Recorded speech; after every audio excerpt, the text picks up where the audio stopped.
All right, new year, new you, right? Many of us are looking to make changes to make ourselves better at this time of year, but sometimes the goals and expectations that we set are out of reach, and that leads to burnout and frustration. Well, one Canadian psychotherapist's book is hoping to help you change that New Year's pressure with less of the new me and focusing more on a kinder rhythm by doing a small reset with a big impact. To talk more about this, we're joined live in the studio this morning by Israa Nasir, the author of her book, Toxic Productivity. Israa, good morning. Thanks so much for coming in. Good morning and Happy New Year. Happy New Year to you as well. So I find this very interesting because just a few days ago, we were talking to our entertainment reporter, Sonia Mungett, who said, my New Year's resolution is to have no goals, no mission this year. Yeah. Is that kind of the basis or idea behind your book? And can you talk about this burnout we all seem to be experiencing by setting these expectations for ourselves? Yeah, so in the book, Toxic Productivity, essentially what I'm exploring is the emotional dynamics that drive us to A,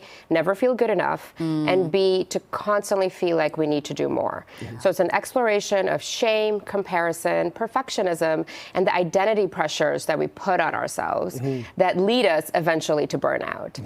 And, you know, it's interesting, like 39% of Canadians report feeling burnout, which is not an insignificant number. Big, yeah. It's really big. And so I think I'm really inviting people to take a look at why they're setting the goals they're setting, if it's reasonable, and how can we actually shift the habits that we have so that we can be productive in a healthy way. These habits, though, they're so ingrained, right, culturally, or, you know, whether it's like, you know, you've got to work hard, you've got to get that full-time job to achieve and accomplish or provide, and then you look at social media, the comparison aspect of life here.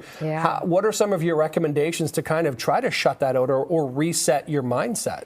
So one of the things I'm also practicing this year is the small reset, big impact, which is thinking about one small thing that I can continue from last year. Around New Year's, we're like, oh, I'm going to change my life. I'm going to do something new.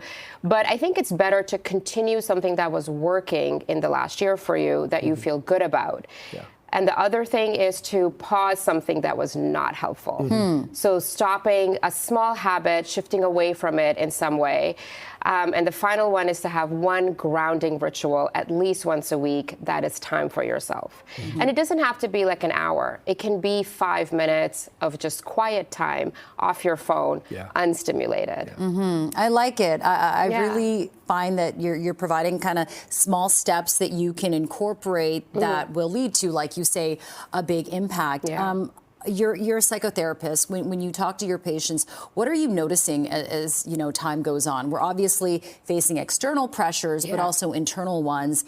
And it feels like with social media, with being so connected to our phones, there is that constant kind of rat's race mentality of comparing. Are we doing enough? Am I doing enough for myself? To the point where you don't even know if it's outside or coming from with you. How do you distinguish that? Yeah, you know, so we are scrolling on our phones all the time. We just pick it up and we don't even realize it. And what that does is it shifts you away from your internal value system. So in the book, there's a lot of reflection exercises that can bring you back to center. And once we can actually spend some time with ourselves regularly, we can learn what the things are that actually matter. And that's how we can tap out of comparison. And so I talk about moving away from the comparing mind to the inspired mind. And that's how we build a life where it's more aligned with your own value system. But you really can't do that if you don't spend time with yourself. And on social media, we're comparing ourselves to everything. You know, it's not just about our work or academics anymore, but it's about your hair, your clothes, your dinner party, what does your table look like, your furniture. And so the data points are too much for comparison. So I invite people to have understimulated time at least once a day, like I mentioned, at least for 5 minutes, where you're not listening to music, you're not reading the news, you're not watching anything, you're not reading a book, you're just sitting in silence. And in that silence, your values will surface up.